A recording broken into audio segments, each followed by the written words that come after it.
Olá, seja bem-vindo. O Terra de Minas de hoje começa na Serra da Mantiqueira, no sul do estado. Essa serra atravessa 3 estados do Brasil: São Paulo, Rio de Janeiro e Minas Gerais. Aqui, a nossa parada é em Passa Quatro. Estamos em um ponto cercado de picos. Esta região, conhecida como Terras Altas da Mantiqueira, inclui 8 cidades, entre elas Passa Quatro.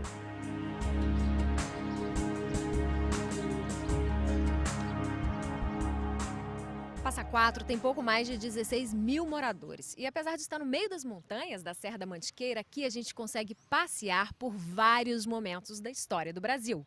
Isso só é possível porque aqui existe um museu onde os acontecimentos mais importantes do país estão retratados com riqueza de detalhes em 36 maquetes. Este é o cenário da Batalha da Revolução Constitucionalista de 1932, quando São Paulo tentou derrubar o governo de Getúlio Vargas. Essa revolução, na verdade, era uma briga política, porque São Paulo e Minas tinham uma alternância na presidência entre mineiros e paulistas. Então, existia a política do café com leite, entre Minas produzia leite e São Paulo café. Aqui na maquete estão representados com muitos detalhes os personagens da Revolução, os soldados, mineiros, e tem um personagem muito conhecido aqui, né?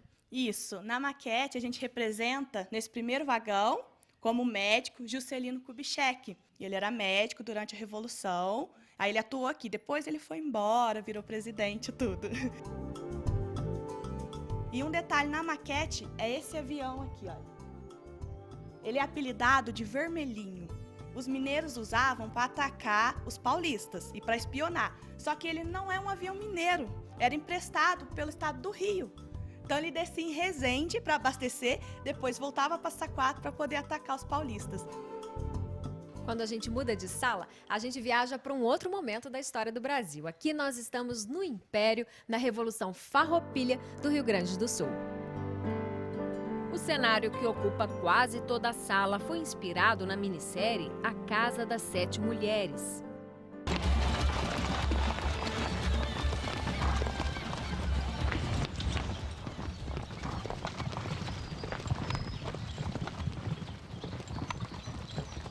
Sofre! Buenas. Forte. Tito. Buenas, senhoras. Veio me pedir em casamento, senhor Neto? Então representa a estância da Barra, onde ficavam as 7 mulheres. Estão as 7 ali, porque elas estão aguardando a chegada dos maridos, olha. Estão aqui a cavalo. E aqui do ladinho é o charque, que é a carne seca, que foi o principal motivo da Revolução, porque foi o alto imposto cobrado pelo charque que causou essa revolução. E aqui, olha, entre as árvores, os soldados imperiais. Estão aqui observando a chegada de Bento Gonçalves, ele está chegando aqui na casa. Mais alguns passos, chegamos à Amazônia, na época do ciclo da borracha. A maquete mostra uma vila com todo o processo de extração. Na parte de trás aqui, mostra como era transportado, como que eles tiravam e o que faziam depois que eles tiravam o líquido da árvore. Escorria o líquido branco, eles transformavam em bolinhas, queimavam, ficavam em bolinhas pretas. Essas bolinhas pretas elas eram conhecidas como pelas, depois trazidas até a escadaria, tem até ali, olha, a representação, e era transportada pela chalana de Galvez. Cenas da minissérie Amazônia, de Galvez a Chico Mendes, inspiraram a maquete da vila.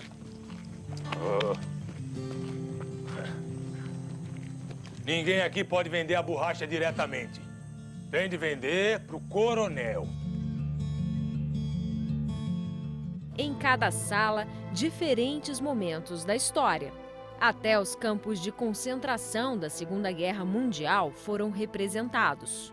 Os estudantes explicam cada maquete para os visitantes, mas além disso, muitos deles ajudaram a construir esses pequenos cenários. Essa maquete aqui, por exemplo, levou 4 meses para ficar pronta. Este é o canteiro de obras durante a construção de Brasília. As casas foram feitas com papel e cola. As cercas foram feitas de bambu e linhas de costura.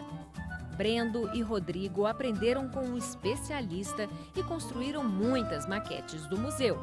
O que chama muito a atenção aqui são as caixas d'água, que elas são feitas com a terracota. Muita gente não conhece. A gente é uma terra meio tipo um barro mole e a gente vai modulando ele e faz as tampas, as caixas d'água corretamente.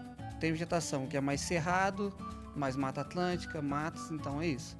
E a vegetação, o segredo dela é o quê? A gente usa material reciclável para fazer as árvores e a própria vegetação. O que seria? São esponjas de pia, resto de colchão, que a gente faz a trituração dessa espuma e tinge elas depois, põe para secar e faz a cobertura das árvores. E a vegetação rasteira também é a mesma coisa. A terrinha é o material, é o cupim que dá em pasto, a gente pega aquela terra, tritura ela e faz o pó para fazer a maquete. Inclusive um material bem duro, você vê que até queimadas, o fogo não destrói o cupim. Então a gente usa ela para fazer as maquetes. Os estudantes dizem que até os arquitetos que visitam o museu se surpreendem. Eles ficam meio assim, aquela coisa espantada, porque eles nunca viram alguma maquete nessa escala, né? Porque é uma coisa que chama muita atenção deles, porque eles são acostumados a ver prédios enormes. E nessa escala de 1 para 100 quase ninguém tem. O arquiteto mesmo não trabalha com ela. Nessa escala, alguns detalhes são tão pequenos que podem nem ser notados. A tampa de lixo do restaurante JK, vocês vêem um gato sentado lá. Cada estudante se torna especialista na história de uma maquete e todos foram treinados por este professor que criou o museu. Aqui nós já recebemos quase 100 escolas. Vêm os professores e andam com as crianças e estudantes e veem a história ser contada de uma forma diferente. A visitação é de graça, mas os turistas acabam fazendo doações e assim, quanto mais visitantes, melhor para o museu. É impressionante a relação de afeto do turista com esse tipo de projeto. Por quê? Porque nós estamos valorizando o que é a nossa história do nosso país.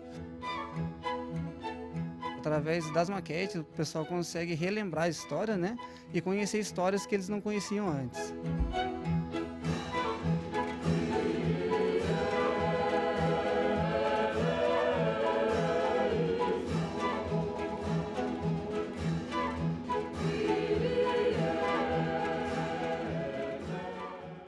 Quem quiser conhecer esse projeto super bacana que é o Museu Brasil Nota 10, é só entrar em nosso site, lá tem outras informações sobre a visitação.